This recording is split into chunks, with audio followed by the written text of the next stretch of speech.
My name is Kyla Bresch and I live in Kelowna, BC, Canada. I was born and raised in the Okanagan Valley, and I spent a lot of summers as a child growing up at the beach. When I was about 18, I moved away to Vancouver to go to university, studied to become a teacher. I moved back to Kelowna in my late 20s, and I've been living here in the Okanagan ever since. I work with mixed medium when I paint: oils, acrylics, pastels, and lately I've been working to include ink, which is actually fairly difficult. So I tried to blend these together to create layers of meaning and message in the art. I also like to work with pieces of text that I can embed into the canvas as well to enrich the meaning of the story. The art that I create the most is very expressive and emotional. Some might say it's abstract or ambiguous.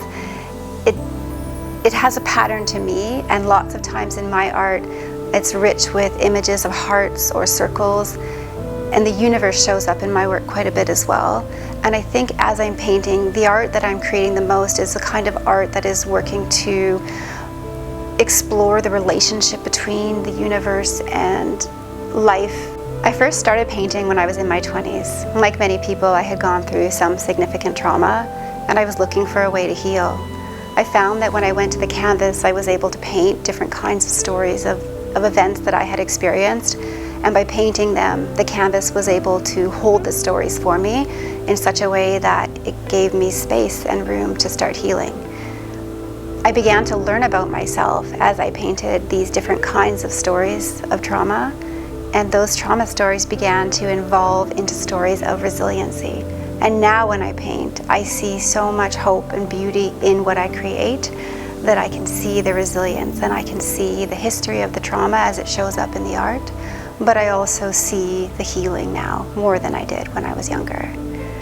Also, when I create, sometimes, again, probably like so many, I feel like everything inside of me is so disjointed and unclear.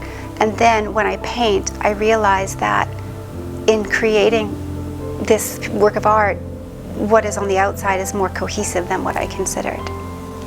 My creative process is a process of working with the layers of the canvas.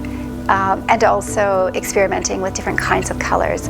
So I love mixing colors directly on the canvas to see how the colors unfold. I love exploring how I can blend one color into another color while I'm creating something at the same time. And I love, again, exploring how those mediums dry at different rates and what they can do together to complement each other while blending at the same time. In this creative process, often I find myself creating a scenery or an image or a storm or an expression of a memory, and I realize that it's either too private or it didn't come out how I wanted it to, or wasn't the right time for that expression, and I simply paint over it and begin again. And I think that creative expression allows me to keep exploring what I want to create and what I want to say in that particular piece of work. As far as play goes, when I start a new canvas, I often invite my children to come down and begin the process with me. We have some exploratory sensory play time where they just completely let go onto the canvas. And I love watching them because they just abandon all sense of order and structure, and they just completely paint so freely. And that's inspiring to me, and it invites that process to happen inside of me as well. Ultimately, my work is a narrative of healing and celebration of life. Often when I'm painting, I find myself painting things like ovaries and birth canals in a vivid and colorful way, and perhaps no one else would know they're there but me, but I recognize them in the art as a celebration of life. And also I find myself painting images of stars and moons and the universe itself, because I think there's this relationship again between the two.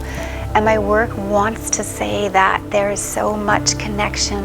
If we look closely enough, it's all around us. I think what keeps me making art is the need to express how I'm feeling and to try to make sense of all of the different experiences that I'm having in my life, and also to honor and pay tribute to the people that I love and the people that are shaping this life that I'm living right now. I am drawn to go downstairs and explore color with my hand to release everything that I'm feeling, but also to connect with other people so that perhaps when they see the work too, they can feel something inside of them. And in this way, we are connected. I'm currently working on a painting for my sister-in-law, and it's called 1,000 Cuts. It's a very large painting, so I've been exploring how to work with the painting most effectively. I've started on the floor, realizing that it's hard to reach. I've started upright, but I've always painted on the floor. So I'm exploring process with this piece of art specifically and how to reach the center of what I want to reach on this canvas. This work is a tribute to her resilience and her grace as a woman. It's a tribute to a process that she's gone through incredible loss. And it seemed a fitting time to start because quite recently I've had a loss in my own life, and I wanted to find a way to honor these losses in this art, but also celebrate how strong we are as women.